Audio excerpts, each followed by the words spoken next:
Olá, bem-vindos ao nosso encontro de segunda, nossa segunda de primeira. Muito bom estar aqui com vocês todos. É um prazer enorme ter tanta gente aqui. Já somos 20 pessoas juntos aqui no nosso segunda de primeira. Então, se sintam muito bem-vindos, se sintam muito acolhidos.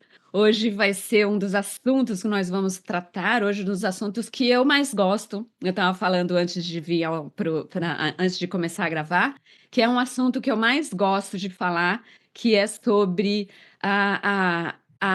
como as filosofias, especialmente as filosofias orientais, concebem a falta de abundância financeira, que a gente fala de pobreza, como sendo uma questão energética, né? Uma questão de desequilíbrio energético, ou seja, uma doença. E então isso é uma das coisas que mais me chamaram a atenção quando eu entrei em contato com essa filosofia oriental que é de Mokichi Okada, que ele é o fundador da igreja, o que se chama de igreja, né, gente? Mas na verdade é uma irmandade, uma fraternidade que é a messiânica no Brasil. Nos Estados Unidos também temos a messiânica, com outro nome, e no Brasil ela é Igreja Messiânica, do Brasil. Então, nós falamos no encontro passado sobre essa condição de pobreza, falamos brevemente no encontro passado sobre isso, como sendo uma doença, de acordo com a filosofia do Mokichi Okada. Mokichi Okada é um japonês. Na queda da Bolsa de Valores dos anos 30, em 1929, quando teve aquele crash da Bolsa de Valores, que começou em Nova York, mas repercutiu por todo mundo, ele era uma pessoa de muitas posses naquele tempo, uma pessoa de grandes posses. E ele perdeu tudo. E não só perdeu tudo financeiramente, como ele perdeu a esposa. A família dele morreu por uma catástrofe, um terremoto grande que teve no Japão na época. Então, foi uma grande catástrofe mesmo na vida dessa pessoa. E para a gente ver como essas catástrofes ou essas tragédias, a gente pode até pensar assim, nossa, como ele se recuperou, né? Eu sempre ficava pensando. Mas ele não só se recuperou, como ele teve a maior revelação da sua vida. A vida é muito difícil quando, na verdade, é um dos maiores presentes que pode ser dado para uma pessoa. Então, a história do Mokichi Okada, ele há muitos anos teve essa grande tragédia que aconteceu na sua vida, e por causa disso ele teve que reformular toda a sua vida e os seus pensamentos, e teve que realmente se interiorizar para entender o que é que estava acontecendo na vida, né? Porque as coisas têm um sentido, e a gente sabe que os orientais, eles, pelo menos é o que eu percebo na minha interação com os orientais. A minha família, por parte, o meu marido, ele é japonês, é descendente de japonês. Então, em 99, 1999, eu comecei a fazer parte dessa organização que se chama Igreja Messiânica por convite de um amigo. O que ele falou que me atraiu para a Igreja Messiânica? Foi exatamente a frase: "Você vai mudar a sua vida completamente". Se chama igreja, mas não é igreja, é só uma forma de ser registrado no Brasil em termos de financeiros, né, em termos de impostos e essas coisas, mas na verdade é uma organização. Então, quando ele falou: "Você vai mudar a sua vida completamente, porque é uma coisa completamente diferente de tudo que você já viu", isso já me ganhou. Aí eu já quis, eh conhecer, já fui para conhecer. Então eu vou falar um pouco sobre isso, com vocês hoje, trazendo sempre a questão da energia, né, porque essa é a nossa questão chave aqui nos nossos estudos de abundância. A gente sabe que a abundância é um campo energético e que a gente pode se conectar com esse campo energético e pode permanecer conectados. Não é só a questão de a gente se conectar e ficar no como se fosse um pisca-pisca, se conecta e desconecta, sabe? Não tem a coerência que você se mantém conectado, que é isso que nós estamos querendo desenvolver dentro do nosso grupo, dentro dessas vivências de criação de abundância que nós vamos fazer. O intuito maior é realmente a gente ter essa homeostase, a gente chegar nesse lugar e que a gente sustente esse campo. É o grande interesse, e sustente permanentemente. Obviamente que vai ter uma queda, vai ter alguns altos e baixos, mas a grande intenção é a gente conseguir sustentar esse campo, porque quando a gente sustenta, é o que causa toda a diferença. E é o que é a interação nossa com o espelho, que é o jeito que eu chamo o holograma, o universo, Deus, do jeito que as pessoas quiserem chamar, né? Mas a interação, quando você tem essa sustentação desse campo na abundância, ela se torna muito mais evidente e você percebe o tanto que você é responsável realmente por tudo que está acontecendo na sua vida. Isso pode parecer um pouco assustador quando você pensa que tudo que acontece na minha vida é de minha responsabilidade. Parece um pouco assustador, mas ao mesmo tempo tem o caráter de uma liberdade muito grande. Porque se tudo que acontece na minha vida é de minha responsabilidade, então eu posso fazer, eu posso provocar essas mudanças, eu posso manter essas mudanças, eu posso dirigir a minha vida do jeito que eu achar melhor. E aí a gente vai entendendo que todos esses botõezinhos de direção, né, os botõezinhos de controle, como o Cryon diz, está dentro de nós, estão dentro de nós, né? Estão dentro do nosso coração. Cryon ainda é mais específico. Quando vocês fazem o workshop do Ano Novo, se alguém já fez, pôde ver quando ele dá essas instruções de como você começar a brincar com seus botões de a ativação da realidade, você tem que entrar no quarto, que ele chama nessa sala especial, que é exatamente o seu coração. Né? Então você vai vendo que tudo vai fazendo sentido quando a gente vai fazendo essa caminhada do despertar espiritual.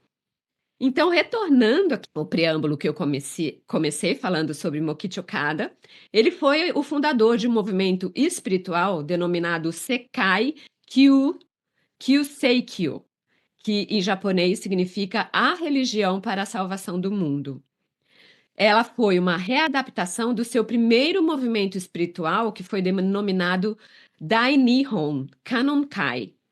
Este foi o seu movimento espiritual original e ele tinha como foco exclusivo os bodhisattvas.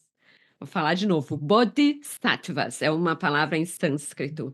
Então, para quem não sabe, para quem não se lembra o que são os bodhisattvas, eles são os salvadores divinos compassivos que, ao desenvolverem o estado de Buda, por meio da prática das perfeições, que são os paramita, essas perfeições seriam a caridade, a moralidade, a paciência, o zelo, a meditação, a sabedoria, a acomodação, a invocação de votos, a determinação, a compreensão. Então, todas essas práticas, no desenvolvimento de todas essas práticas, através desse desenvolvimento, eles, os bodhisattvas, adiaram o seu estado de nirvana e passaram por inúmeros renascimentos até que todos os seres conscientes que os invocavam com fé tivessem sido salvos, tá? Esses salvos entre aspas.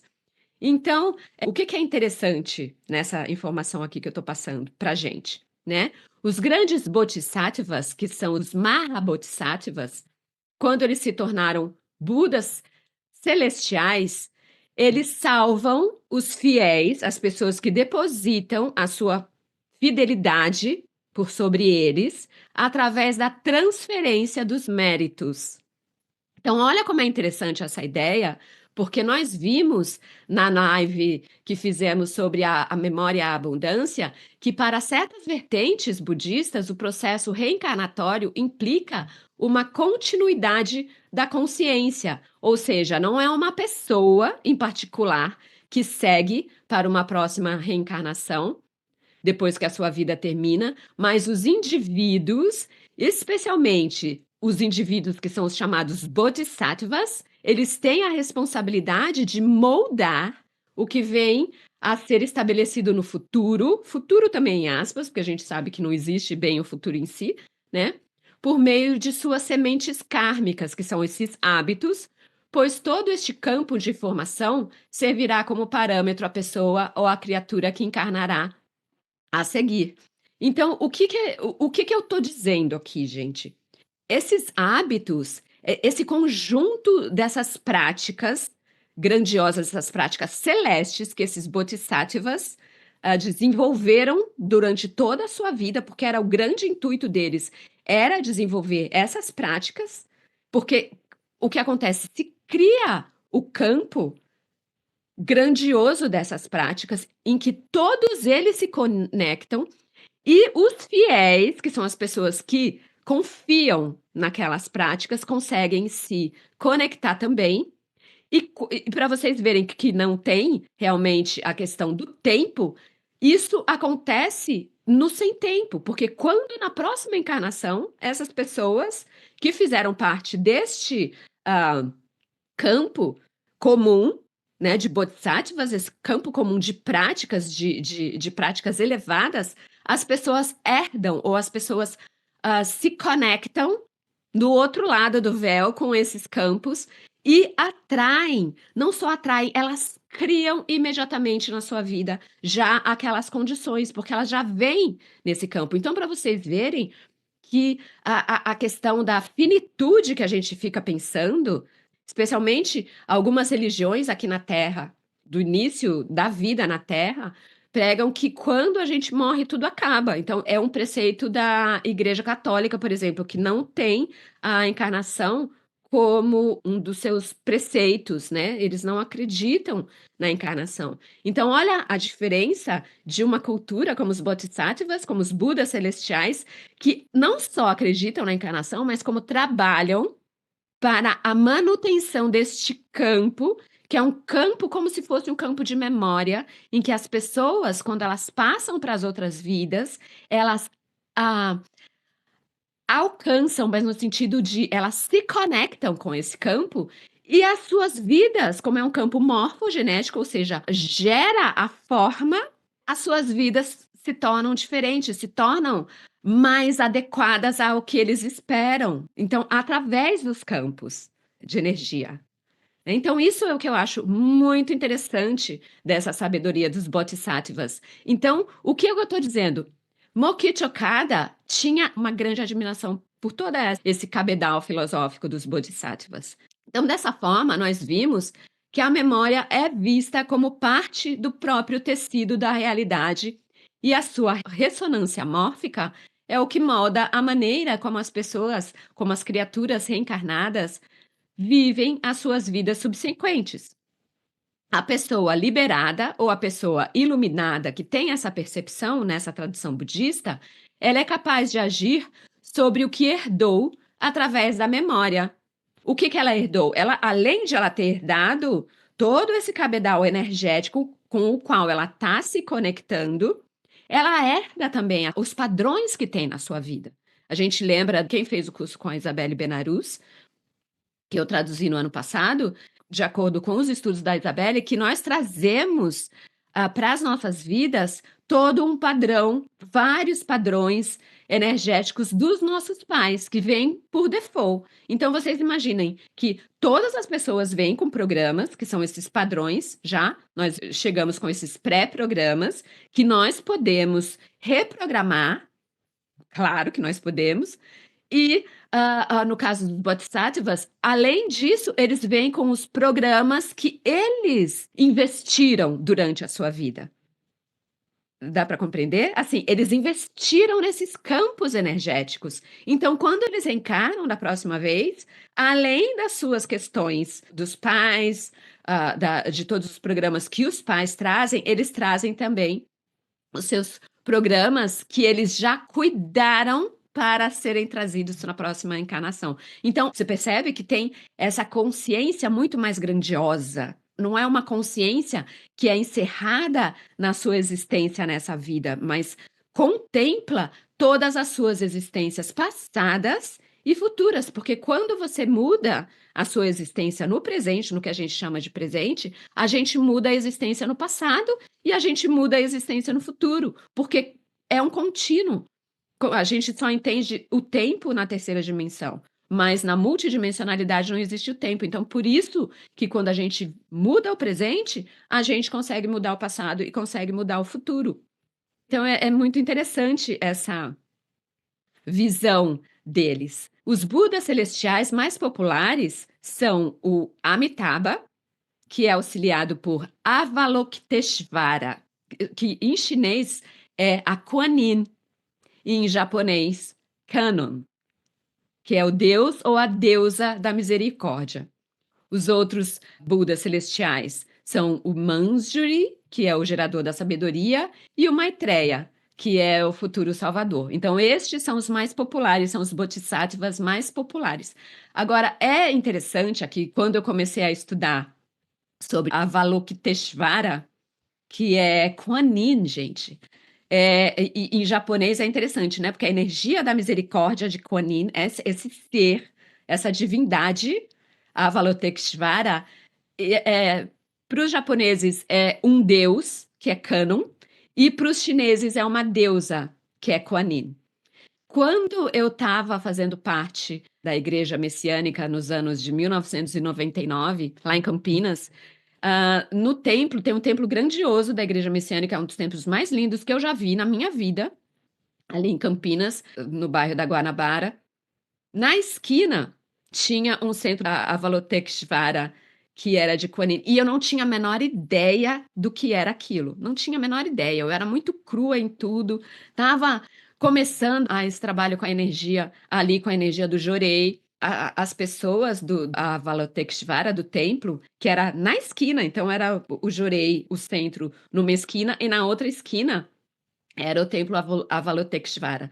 E a coisa mais linda, eu sempre me sentia muito atraída por aquele templo. Então eu terminava a minha dedicação, que é o que a gente chama na igreja messiânica, você passa assim, reserva um espaço do seu tempo para ficar ali fazendo trabalho energético, ministrando jorei durante horas nas pessoas que chegam e elas chegam à procura da luz.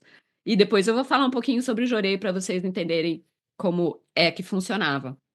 Né, mas então eu ficava aqui horas naquele templo da igreja messiânica, e aí saía e entrava no Avalokiteshvara para me comunicar com aquela deusa que era que parecia algo andrógeno, porque é grandioso, tinha assim um painel muito grande com uma pintura dela e que a gente não sabia dizer se era masculino ou se era feminino. Mas a grandiosidade e a energia maravilhosa que ela emitia e que ela já irradiava é algo que eu nunca vou esquecer na minha vida. E é muito interessante porque para eu fazer o curso de facilitado das meditações Stargate no México em 2022, quem veio me chamar para fazer, quem me apareceu foi com a Nin. Então, aí você vai pensando assim, gente, mas desde 1999, quando eu ingressei nesse caminho, existia já Jacuani na minha vida. Então, as pecinhas, quando a gente vai descobrindo, você percebe que o quebra-cabeça já está todo montado. E, na verdade, é a sua percepção que vai se abrindo, não é que você vai criando, já está tudo criado. Então, é muito, muito lindo a gente ver as sincronicidades, essas correspondências, que acho que a palavra mais inadequada seria coincidência. Então, é incrível realmente a energia da grandeza, da misericórdia e que é a compaixão de Kuan Yin e que para os japoneses é Kannon. Então, retornando à questão do propósito inicial de Mokichi Okada, com seu primeiro movimento espiritual, que era o Dai Nihon Kannon-kai, o intuito era de estabelecer a comunhão de Kannon, que era Kuan Yin, com a cura. Então, eram os dois polos que ele queria sintetizar. Era a misericórdia, era a compaixão grandiosa e a cura. A cura no sentido de o equilíbrio humano, através da compaixão. Era essa a ideia dele. Mas o governo japonês da época obrigou a escolher entre um ou outro. Ele não podia ter as duas coisas. Por alguma coisa da política ali da época do Japão. E ele acabou escolhendo trabalhar com a cura, que é com o equilíbrio. Então, após a Segunda Guerra Mundial, ele voltou a unificar os dois objetivos, porque toda a política mudou novamente, e aí ele conseguiu unir o Kannon, o Kuan-Yin, com a cura, o trabalho de ter a grandiosidade da misericórdia, da compaixão, como sendo base do equilíbrio, a cura. E é interessante que nessa época tinha esse movimento grandioso, mas teve uma dissidência ali nesse movimento espiritual que ele estava criando, e uma vertente virou o Sekai Kyu Seikyo, que é a religião para a salvação do mundo, em japonês, e a outra parte virou o que se chama hoje de Igreja Mahikari. Eu não sei se vocês conhecem, talvez algumas pessoas conheçam. Aqui nos Estados Unidos, a gente tem tanto o Jorei Center, como temos a Igreja Mahikari, que é chamada de Templo Mahikari. E é bem assim, você vê também tem a energia grandiosa de Kuan Yin ali, é bem Avalokiteshvara, assim. É grandioso, é muito bonito, muito, muito lindo os templos aqui. Então, a cura pela luz é o elemento central desse movimento que ele está criando, que é o Jorei. O jorei é a irradiação da luz divina de cura por meio das mãos alternadas em forma de concha. Então, você faz isso aqui para fazer o jorei. No reiki, você usa as duas mãos, essa é a grande diferença, mas no jorei você faz uma mãozinha de concha, assim, tá? Você pode usar as duas e você vai alternando, porque é isso aqui que você faz, tá? A pessoa senta ali na sua frente e você faz a movimentação toda da energia com uma mão, e aí depois seu braço cansa, às vezes, muitas vezes, e aí você passa para o outro braço, tá? Então, mas não são os dois, é um ou outro. É uma diferença que tem em relação ao reiki. Então, junto com o Jorei, essa filosofia de Mokichi Okada também implementa o Shizen Noho, que é a arte da agricultura que segue o caminho da natureza, e o Belo, que é a beleza da terra. Então, nos templos, tanto da Mahikari como do Jorei, dos centros do Jorei, todos os museus que têm sobre a cultura japonesa, os jardins, exibem a importância da beleza para a harmonia na terra. E no Brasil, em especial, esse princípio é expresso pela sua escola de confecção de ikebanas, que segue esse estilo bem peculiar, muito lindo de ikebana. Então, olha o que é interessante que eu acho disso, gente. Eu, como ex-participante, na verdade, eu só não participo ainda porque só existe realmente um templo aqui do Jorei, nessa área da Califórnia que eu moro, que é o norte da Califórnia, em São Francisco, e fica 1h30 da minha casa. Então, realmente não dá. Mas se eu tivesse algo mais próximo, eu ainda estaria atuante. E eu atuo ainda fazendo jurei nas pessoas, né? Ministrando jurei nas pessoas. Eu faço isso ainda. Mas o que eu acho mais interessante é que são campos, quando você entende assim, isso à luz de todos esses ensinamentos que a gente vê a partir de Cryon, vê com o Rupert Sheldrake, que eu tenho trazido aqui, que mostram o quanto nós não somos matéria, mas é exatamente o contrário, nós somos campos de energia, e por isso esses campos de energias se interagem tão bem com a gente, que eu acho que é interessante é você ter o equilíbrio do organismo humano sendo influenciado pela beleza, por exemplo, no mundo, sabe? Então, o Jorei, um dos pilares para a gente construir esse paraíso na Terra, para a gente vir para uma nova Terra. Então, imagine, em 1999 ele já falava de uma nova Terra, e eu nunca tinha ouvido ninguém falar sobre uma nova Terra até então, né? Então, ele já fala que um dos pilares para essa nova terra é a alimentação natural, é o jorei, que é a prática energética do reequilíbrio energético.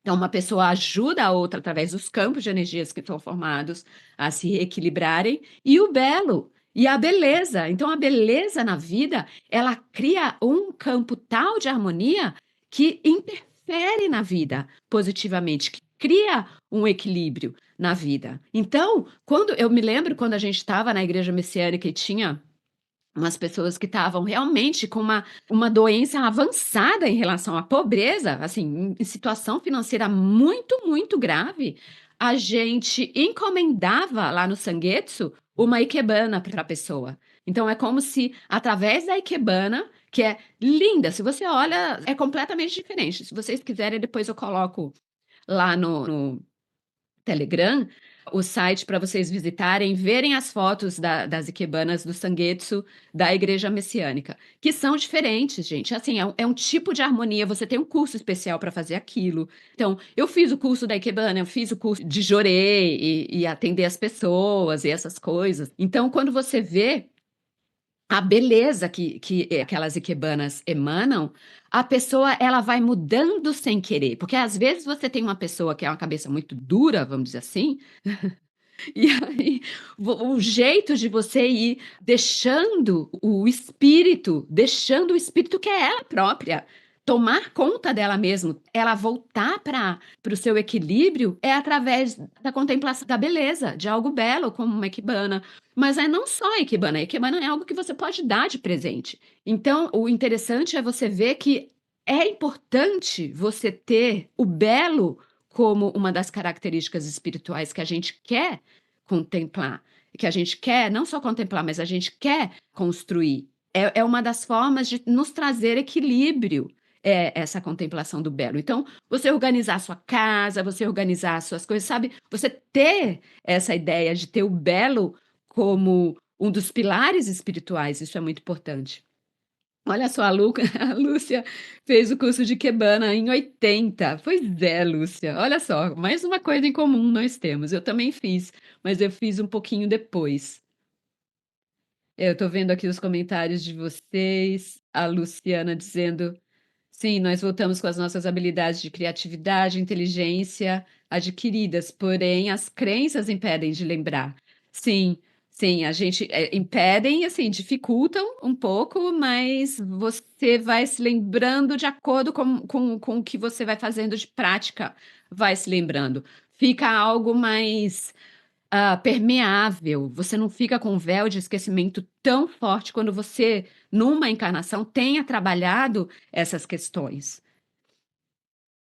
Então, retornando aqui para a história de Mokichi Okada, essa organização da Igreja Messiânica é uma organização grandiosa que envolve a agricultura natural, então tem vários fazendeiros, várias pessoas que cultivam vegetais do jeito que Mokichi Okada recomendou, então, sem agrotóxicos, e tem uma série de procedimentos de acordo com a energia, e você vai ministrando jorei naquelas plantas. Então, são assim, plantas que você come, e elas trazem realmente a energia vital, né, então é tudo muito diferente. Todas essas organizações implementadas por Mokichi Okada, elas praticam o jorei. Então as ikebanas, para elas partirem para a casa das pessoas, as pessoas irradiam o jorei naquela ikebana e a pessoa recebe a ikebana já com aquela energia, assim como é a agricultura natural, que todas as plantas também recebem a energia do jorei. Então ele tem isso, esses campos energéticos, como sendo a base mesmo, e a coisa mais importante para essa filosofia. Então, por isso que eu tenho assim muita admiração por tudo isso. E a finalidade primordial desse movimento espiritual é realmente, como eu disse, a criação do paraíso na Terra, é a criação da nova Terra, através desses três pilares mencionados, que é a arte do cultivo da alimentação natural, o jorei e a arte do belo.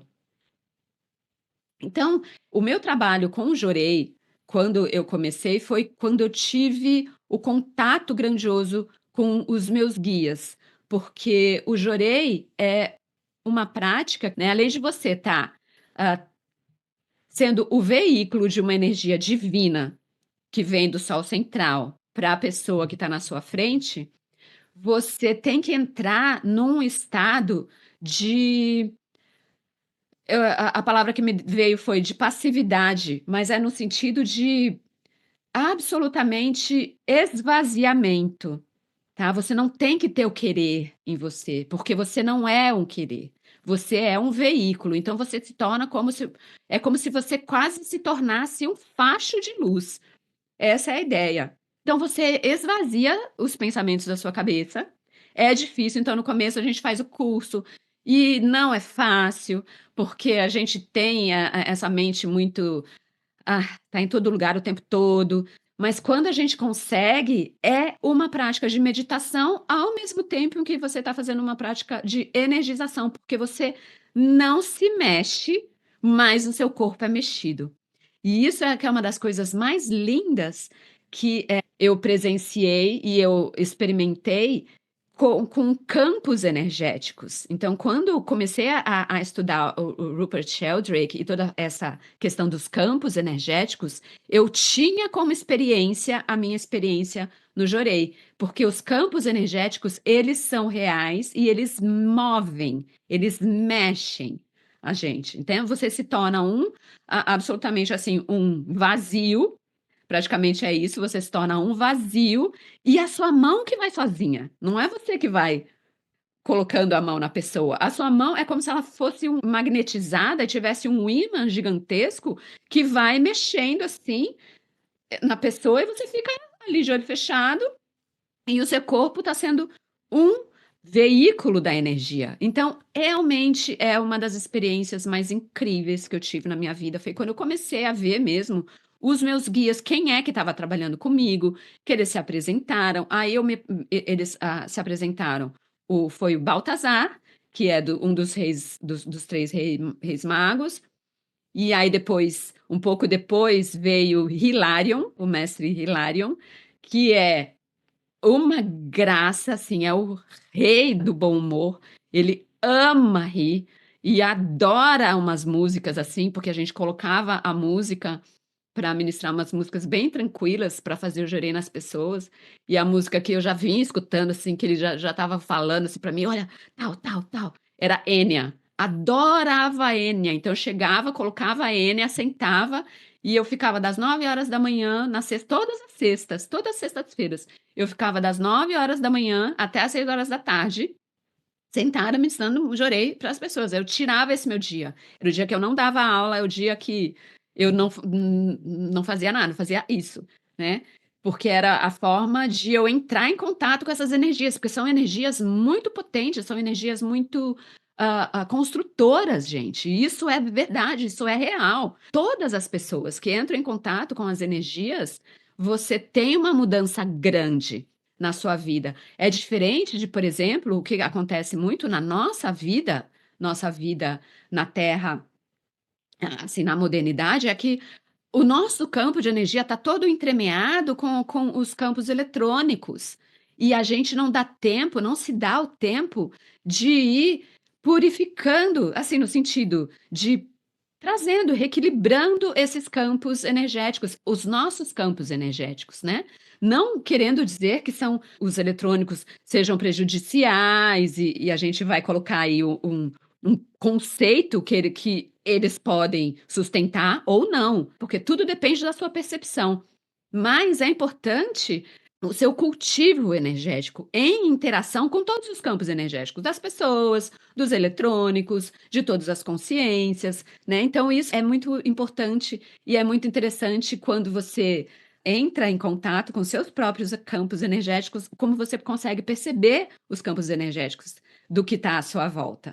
Né, então, realmente foi uma das experiências que eu sempre tenho muito queridas na minha vida, foi quando eu participava do Jorei, na igreja messiânica. Antes de eu conhecer o Jorei, eu sou uma pessoa que eu sempre gostei muito de filosofia, mas a filosofia para mim era a filosofia ocidental, não a oriental. Então era Nietzsche, eu sou formada em filosofia, né, eu fiz direito, o que eu gostava mais do direito era a filosofia do direito, e aí depois eu fui fazer linguística, e o que eu gostava da linguística era a filosofia da linguagem. E aí eu fui fazer mestrado em educação, mas a minha base era a filosofia da educação. Então, para mim, tudo era filosofia. Eu adoro filosofia.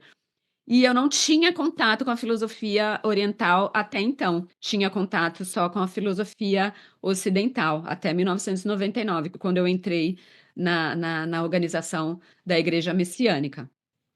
Eu tenho aqui 2 experiências pessoais que eu tive com o Jorei.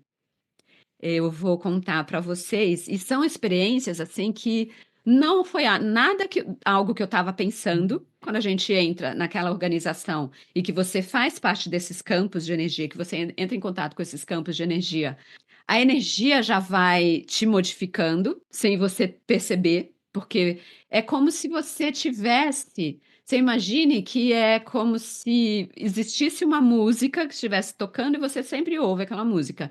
E de repente alguém começa a tocar uma outra música naquele seu ambiente em que você está. Então, aquela música que você ouvia antes, ela vai sumindo. E a música nova, que é uma música que é realmente a energia mais organizada, mais coerente, que traz mais essa coerência, seria essa energia que eu estava entrando em contato, que era a energia do Jorei. Então, ali, quando a gente entra, você passa 1 ano só recebendo o Jorei para ir se organizando na sua vida. E a minha vida estava muito tumultuada na época. Na época eu estava já terminando, eu acho que eu já tinha terminado a universidade, já tinha terminado a graduação em linguística e estava fazendo já a minha pós-graduação, já estava fazendo mestrado, já dando aula em universidade, eu já estava dando aula na Unesp, em Rio Claro. Eu já dava aula, nos 3 vezes por semana e vinha para Campinas para o Jorei durante o final de semana. A minha vida era, assim, bem caótica, era um caos. Eu não me dava bem com a minha mãe. Meus pais eram separados quando eu era criança, meu pai tinha casado com a minha madrasta, que era a melhor amiga da minha mãe na época, quando eles eram casados, e o meu pai traiu a minha mãe com essa melhor amiga. Então, você imagina o caos que foi, né? Minha mãe nunca conseguiu perdoar aquilo.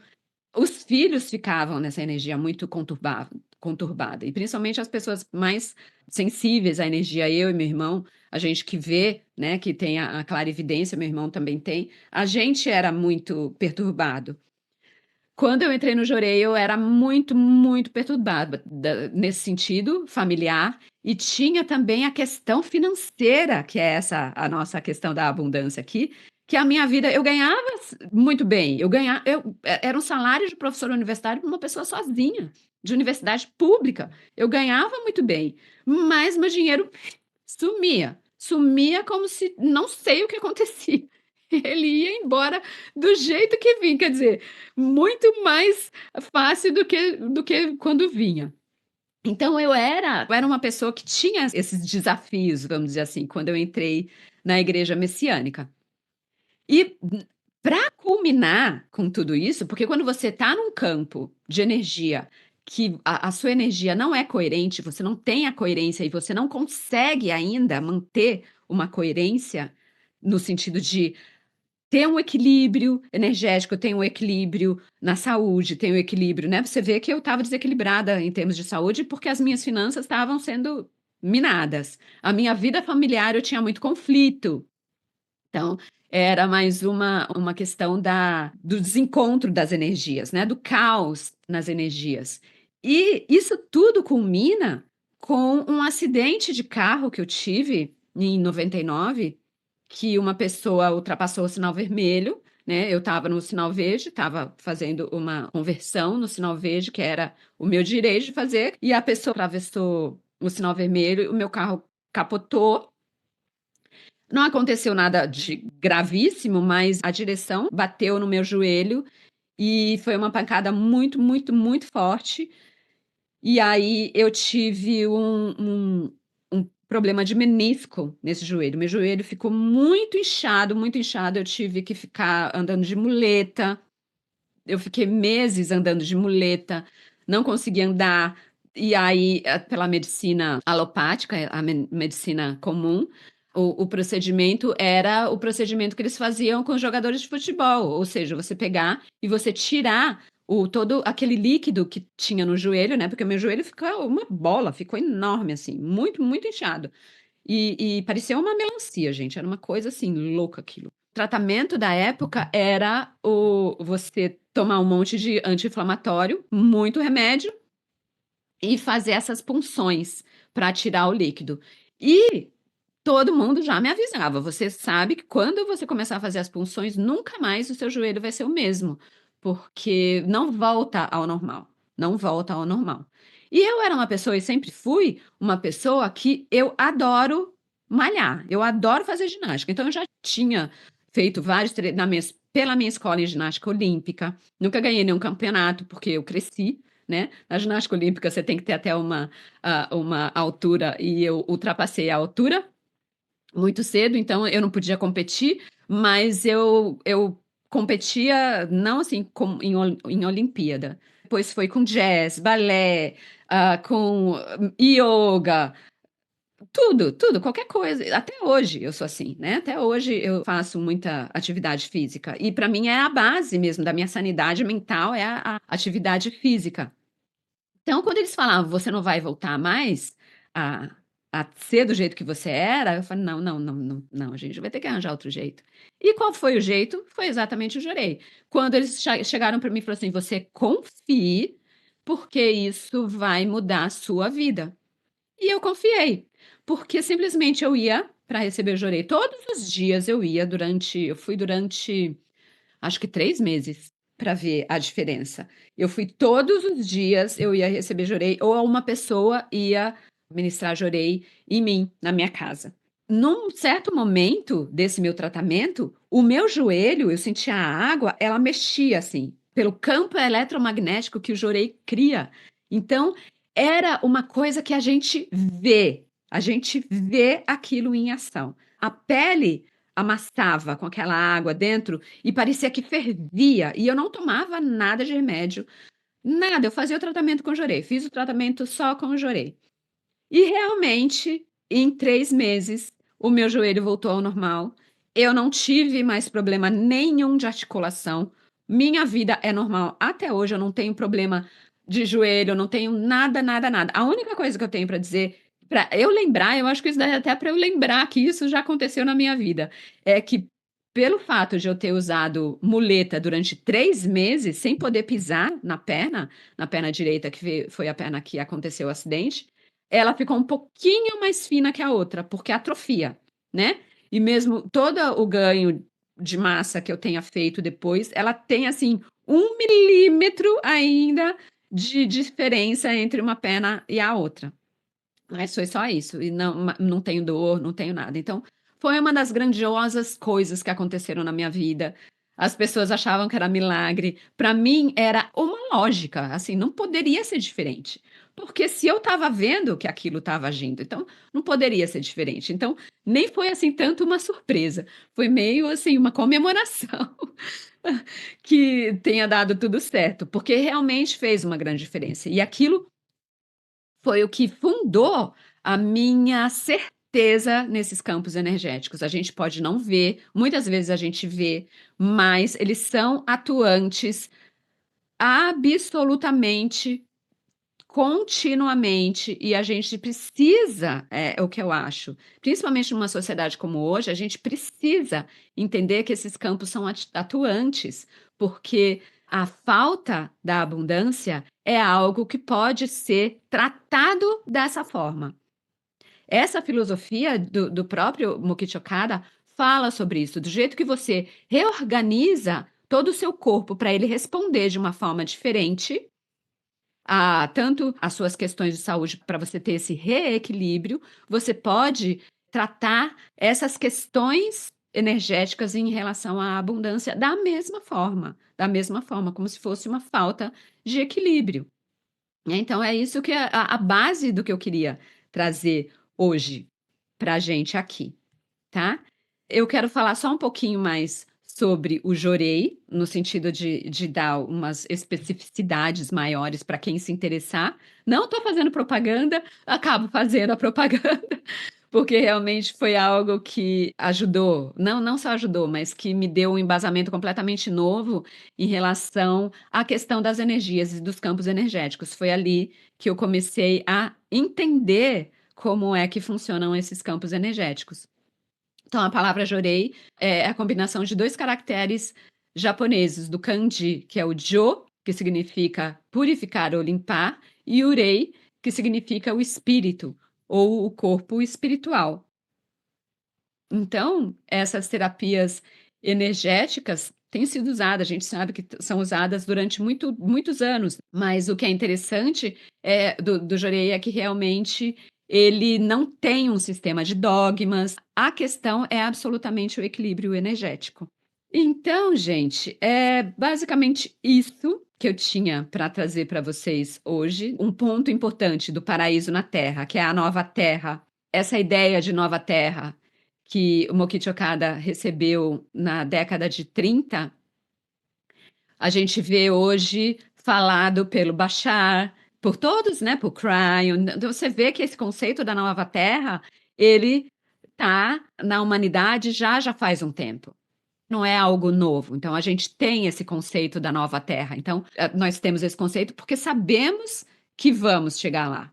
Não é algo que é um conceito que seja inatingível. Não, é porque finalmente chegamos agora no momento em que nós estamos já em 2025 na pavimentação desse caminho para a nova Terra, porque a gente já está na nova Terra. Agora é estabelecer as bases para uma existência diferenciada. Então, seria isso basicamente que eu vim aqui trazer para vocês hoje, sobre os campos de energia e essa possibilidade que a gente tem de reequilibrar e de atuar nos nossos campos energéticos quando estão desequilibrados. Tudo que existe no nosso corpo e na nossa realidade é um fruto dos campos energéticos em ação.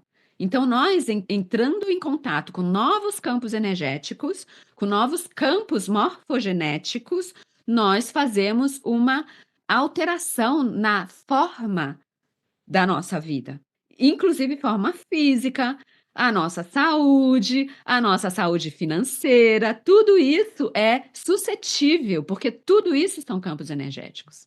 Então, seria basicamente isso que eu vim trazer para vocês hoje, gente, em relação à nossa abundância. Deixa eu ver aqui se tem algumas perguntas. Ah, o Rui dizendo que Enya é uma das cantoras que mais gosto e admiro. É, pois é, a minha também, viu, Rui? Nunca vou esquecer. Nunca, especialmente Caribbean Blue, que era a música que Hilarion, quando eu estava trabalhando com energia, que ele mais gostava. E eu ouvia dançando. Eu olhava, ele estava bailando assim pela sala, pelo salão do Jorei, enquanto eu via a música. Ai, era muito, muito divino mesmo. E a Luciana dizendo, as histórias, as pessoas, seres energéticos. Ai, que bom, Luciana. Então, agora eu abro para as perguntas, para as interações, o que vocês quiserem falar, e eu vou fechar agora a gravação, tá? Para as interações ficarem resguardadas. A gente interage e vocês não precisam se preocupar com a questão da privacidade, porque fica tudo muito privado entre a gente, nós continuamos na reunião. E eu dou o meu tchau e até semana que vem para as pessoas que forem assistir a gravação, tá bom? Então, até semana que vem, gente, um beijo e a gente se vê na semana que vem. E nós permanecemos aqui para as perguntas e para as partilhas, tá bom?